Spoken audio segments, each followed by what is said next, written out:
Okey, Assalamualaikum semua. So, hari ini kita akan belajar dalam bab 10 kecerunan garis lurus. Okey. Baik.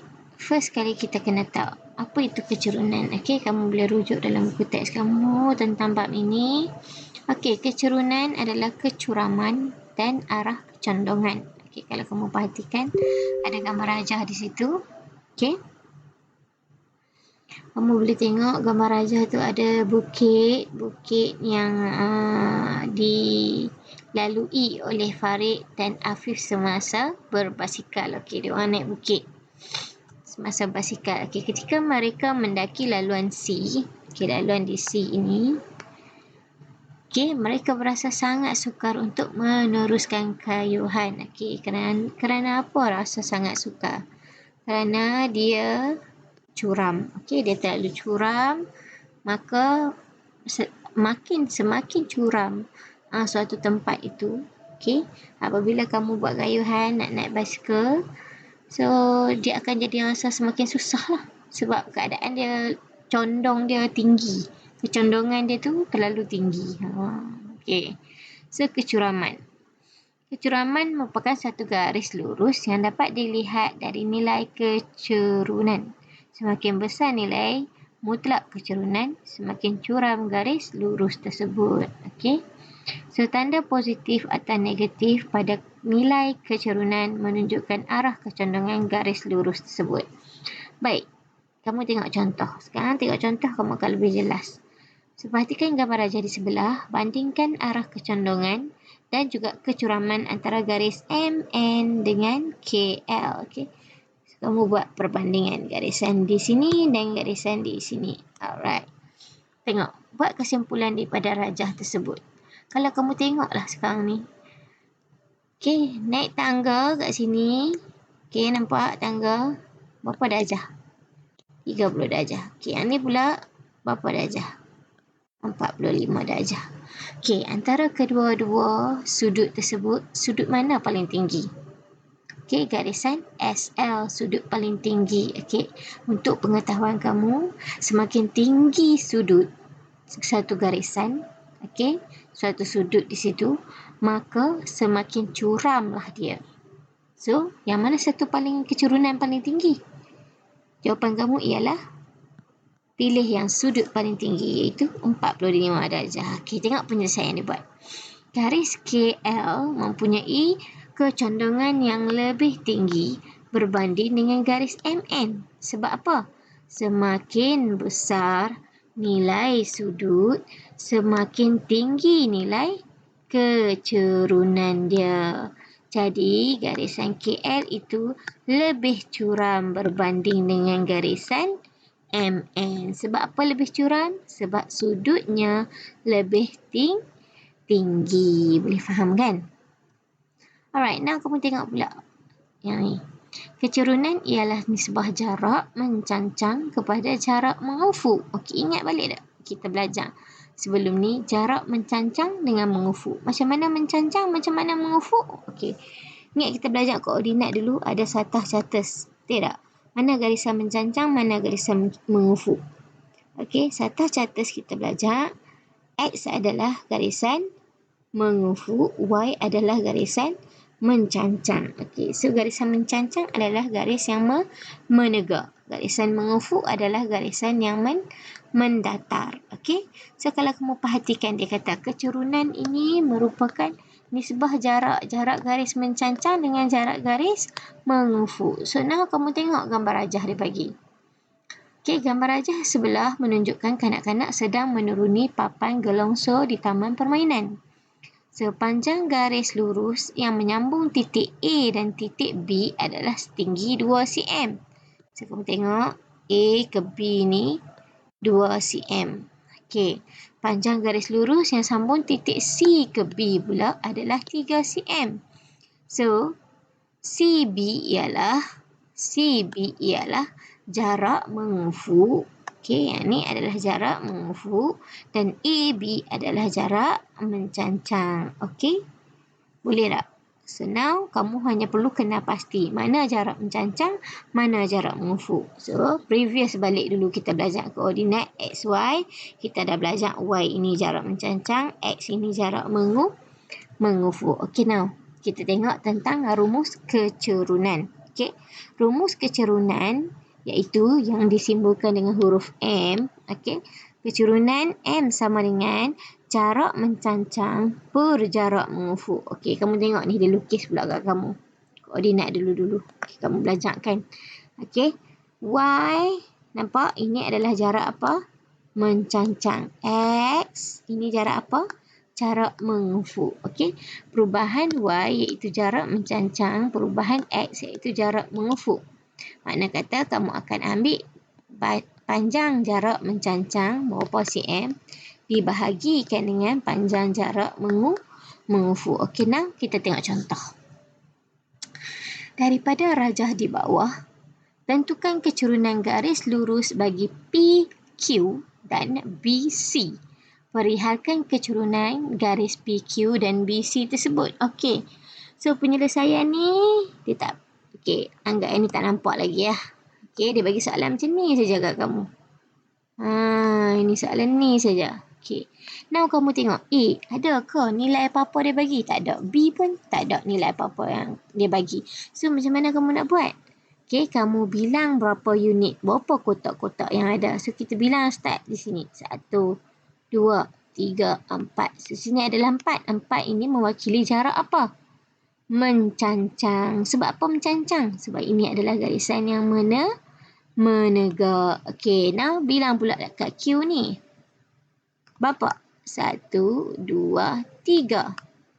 So, dia kata nak tentukan kecerunan. Kecerunan adalah M sama dengan apa tadi? Rumus tadi. Ingat balik. Rumus ni. Ambil rumus ni. Jarak mencancang per jarak mengufuk. So, dia tulis mencancangnya adalah 4. Mengufuknya adalah 3. Maka kecerunan PQ adalah 4/3. Boleh faham kan? Senang sangat. Sama lah juga untuk B. Bilang dulu B berapa dia punya mencancang. 1, 2. Okey, sini pula. 1, 2, 3. So, jarak mencancang per mengufuk jadi 2/3. Jadi kecerunannya adalah 2/3. So, boleh faham kan? Bagus. Okey, so kamu tengok. Garis yang mempunyai kecerunan tinggi mempunyai sudut yang lebih besar. Nampak? Kecerunan tinggi ada sudut yang lebih besar. Kalau kamu tengok garisan A dengan garisan B ni. Manakah sudut lagi besar? Of course lah yang 60 ini lebih besar. Maka garisan A ini merupakan garisan yang tinggi kecerunannya berbanding garisan B. Sebab apa? Sebab garisan A sudutnya 60 darjah, sudutnya tinggi. Garisan B sudutnya adalah 30 darjah. So, rendah sikit. Jadi, garisan yang paling tinggi kecerunan adalah A. Okey? Kita tengok pula yang ni. Ini adalah rumus kecerunan garis lurus pada satah chartes. Okey. So, now dia bagi kat kamu dalam bentuk titik koordinat. Okey, walaupun dia bagi dalam bentuk titik koordinat, sebenarnya dia adalah perkara yang sama. Apa yang cikgu cuba maksudkan perkara yang sama? Okey. Tadi rumus kita belajar M sama dengan apa? Jarak mencancang. Okey. Per dengan apa? Per dengan jarak mengufuk. Okey. Jarak mencancang ni macam paksi apa? Macam paksi Y. Okey. Jarak mengufuk ni macam paksi apa? Paksi X. Okey. So, sebenarnya yang atas ni mewakili Y, yang bawah ni mewakili X. So, benda yang sama juga di sini. Apa dia buat? Dia menggunakan titik-titik koordinat. Titik-titik koordinat yang mana? Okey, cuba kamu tengok, perhatikan betul-betul. So, ini titik B dan di sini adalah titik A. Untuk titik koordinat, nilai di depan ni adalah untuk X, nilai di sebelah dia adalah untuk Y. So, apa dia buat? First sekali, untuk menggunakan rumus ini, kamu perlu kenal pasti X1, Y1, X2, Y2, Y2. Okey, bila kamu dah labelkan, maka kamu hanya perlu masukkan ke dalam rumus dan kamu akan dapat jawapan. Okey, tak percaya? Sekejap lagi kita buat. Okey. Sama juga rumus yang kedua ni. Okey, ni rumus pertama kita belajar tadi. Ni rumus kedua. So now ni adalah rumus yang ketiga. Okey, ada beza. Bezanya hanya istilah-istilah dan penggunaannya sahaja. Untuk rumus pertama, kita guna sekiranya soalan dia bagi tak ada nilai apa-apa, dia cuma bagi unit kotak-kotak tu sahaja. So, kamu cuma ambil, bilang jarak dia. Okey, dia cuma bagi kat kamu jarak mencancang, jarak mengufuk. So, better kita guna rumus yang ni. Untuk rumus kedua, kita akan guna rumus itu kalau dia bagi titik-titik dalam bentuk titik koordinat. Kamu labelkan X1, X2, X1, Y1, X2, Y2. Okey, bagaimana pula untuk soalnya rumus yang ketiga? Rumus yang ketiga, bila mana kamu dapat dalam bentuk graf dan dia bagi kat kamu pintasan. Pintasan tu apa? Pintasan tu maksudnya garisan tu dia memotong paksi apa? Kalau dia potong kat sini, dia potong paksi ni, maka dia memotong paksi Y. Nilai dia berapa? Nilai di sinilah kita gunakan untuk masuk ke dalam rumus kecerunan yang ketiga ini. Okey, ini adalah pintasan Y dan di sini adalah pintasan X. Dia memintas garisan tersebut.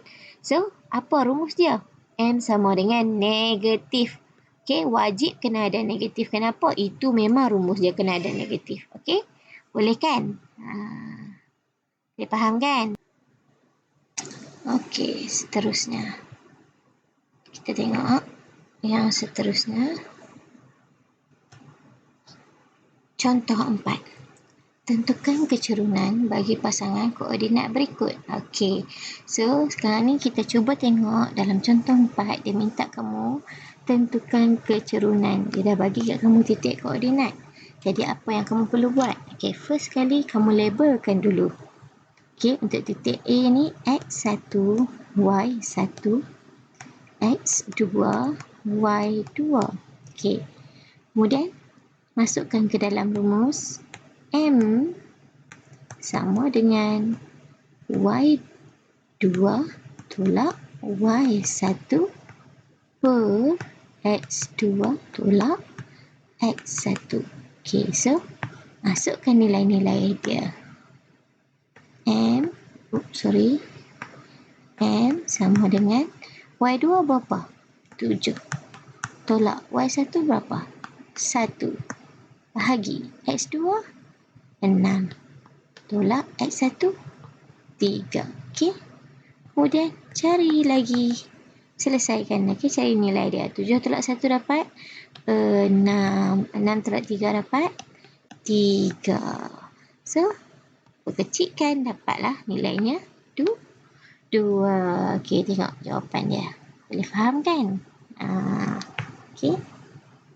Nampak dia labelkan dulu X1 semua. Okey. Boleh faham tak? Boleh faham tak kalau kamu tengok? Tengok macam tu saja, boleh kan? Sama lah juga untuk B. Okey. First bila kamu dapat saja soalan, label dulu X1, Y1, X2, Y2. Kemudian masukkan Y2 nilai dia berapa? 5. Okey, betul masukkan pula Y1 nilai dia berapa? Negatif 1. Tolak. Okey, kat sini tolak-tolak jadi berapa? Tambahkan sebab tu nilai dapat 6. Okey. Boleh buat tak? Cubalah buat slow-slow dan fahamkan. Okey. Ini pula untuk rumus pintasan. Okey, rumus pintasan kan M sama dengan negatif pintasan Y per dengan pintasan X. Okey.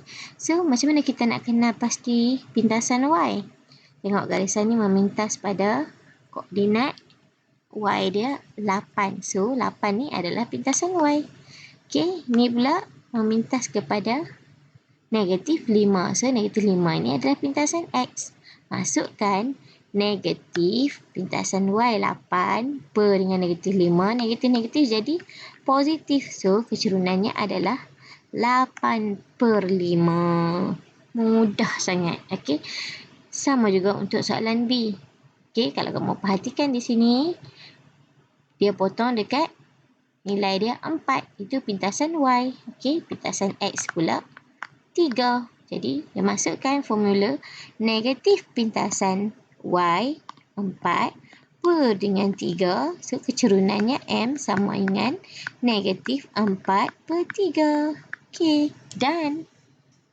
Senang kan? Boleh faham kan? Alright. So, kalau kamu perhatikan contoh 6. Okey, contoh 6 ni kalau kamu tengok, kat sini dia letak kosong, sini pun kosong. Sini X, sini Y. Sini X, sini Y. So, nilai X ada 4. So, ini adalah pintasan X. Okey. Pintasan X. Okey, pintasan X dapat 4.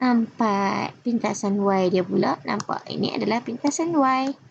So, pintasan Y sama dengan 8. Masukkan ke dalam rumus. Tara! Nampak? Negatif pintasan Y per pintasan X. So, dapatlah jawapannya. Kecerunan tersebut negatif 2. Okey. Sama juga untuk soalan B.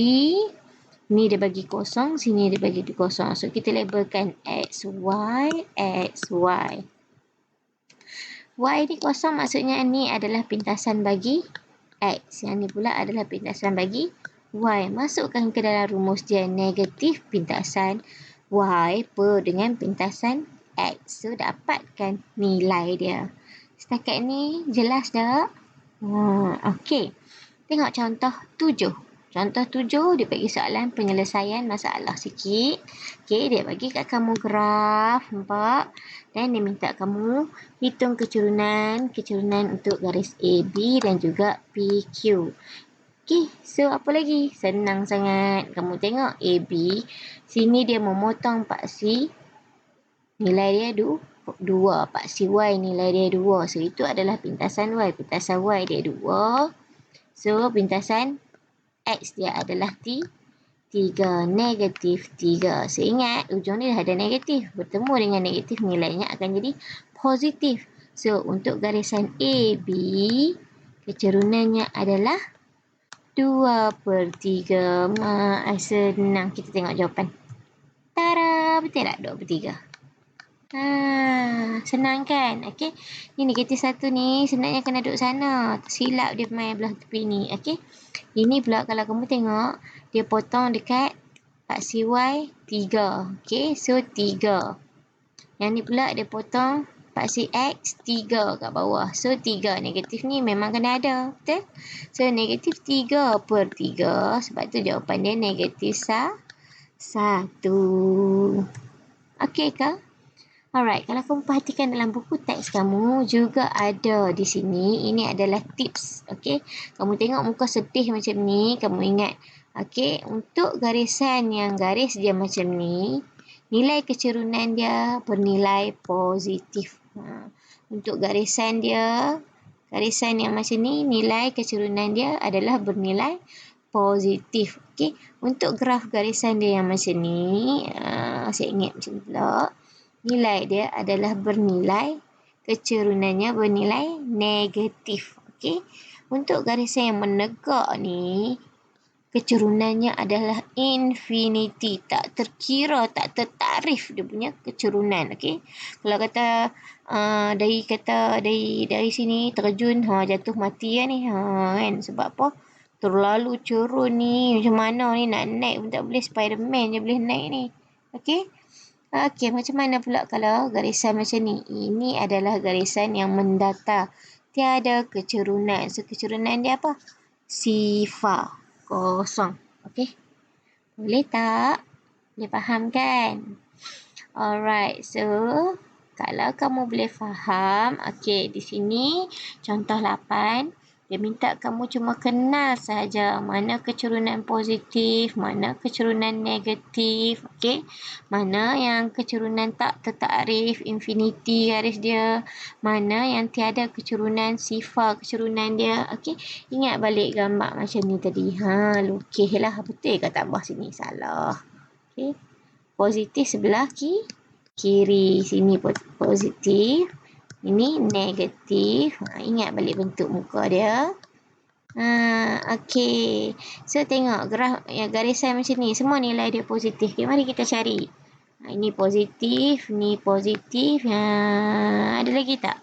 Dah, tak ada dah. Okey.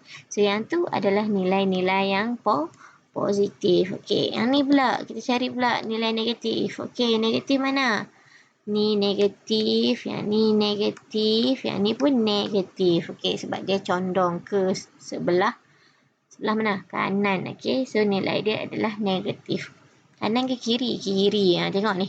EF ialah negatif kerana condong ke kiri. Condong ke kiri. CH adalah negatif pun condong ke kiri. IJ ialah positif. IJ kita bulat tadi kan. Okey. So untuk AB ni pula, AB ni sifar. Nampak ni mulut dia. Okey. Dan untuk PQ ni nampak tak hidung ni? Hidung dia ni adalah tak tertakrif. Okey, garisannya mencancang. Alamak, senang sangat. Hari ni kita belajar yang senang saja. Okey. So, kat sini dia minta apa? Kena pasti garis lurus rajah di sebelah mempunyai nilai kecurunan terbesar dan terkecil serta nyatakan alasan dia. Okey, mana terbesar, mana terkecil. Kita dah belajar tadi kan. Kalau garisan yang mempunyai sudut yang besar, maka kecurunan dia akan besar. Cuba tengok apa yang dia buat dalam penyelesaian. Garis lurus MN, nampak? Okey. Merupakan garis lurus yang mempunyai kecurunan paling besar sebab menghampiri keadaan mencancang. Okey, kalau kita perhatikan garisan dia ni, kalau kita ambil sudut dia dekat sini, satu garis, nampak sudut dia sangat besar. Hampir ke sudut 90 darjah, betul tak? Kalau yang macam ni, jangan kecil sikit. Kalau macam ni, pun kecil juga. Kalau yang IJ ni, lagilah kecil. So, kamu tengok. OJ ni. OJ garis lurus yang punya kecurunan paling kecil. Sebab apa? Kalau kamu perhatikan sudut dia pun, sudut dia kecil saja. Ni semua sudut orang lain semua besar-besar. Nampak? So, dia menghampiri keadaan yang mengufuk. So, dia mempunyai kecurunan paling kecil. Okey? Boleh? Alright. Okey, seterusnya cikgu nak. Okey, yang ni kita akan belajar minggu depan. So, cikgu nak kamu tengok. Jom cuba dulu. Okey, kamu buka buku teks kamu. Kamu tengok. Jom cuba 10.1. Okey. So, cikgu nak kamu buat soalan nombor 1. Okey, cuba buat soalan B dan soalan C. Senang je pun, kan? Okey, kemudian cikgu nak yang ni dia cuma minta kamu nyatakan sahaja. Okey. Buat soalan nombor 8. Soalan A, soalan B, soalan C. Dia minta kamu hitungkan kecurunan. Okey, buat apa?